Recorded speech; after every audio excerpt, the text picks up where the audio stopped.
Banyak tuan-tuan anak-anak yang menjawab pada mak dia. Aiman, Man, apa? Dah kak. Dah celaka dah. Man, pergi kedai kejap. Tak senang. Kedai saya tadi orang keluar tak nak beli. Dah dulu balik orang beli. Beli apa? Adik-adik, jangan jawab macam tu dengan mak ayah. Balik awal. Tahulah. Kasar. Wala tanharhuma. Tu kasar. Allah tak bagi kasar. Allah suruh cakap lembut dengan mak ayah. Aiman, ya mak. Lari pergi kat mak. Aiman, ya mak. Bukan keluar daripada hujung, jawab dua hujung. Aiman, ya mak. Satu kampung jawab.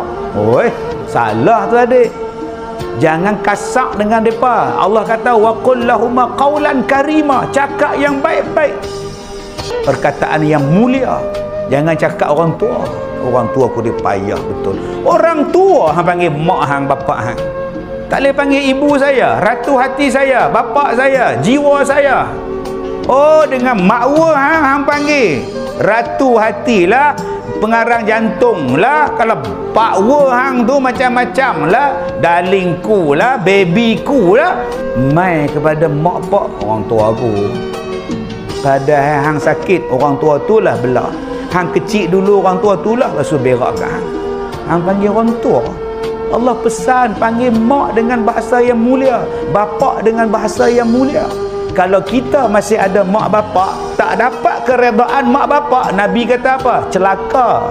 Jadi yang mana ada mak pak ni, alhamdulillah, wilayah yang elok.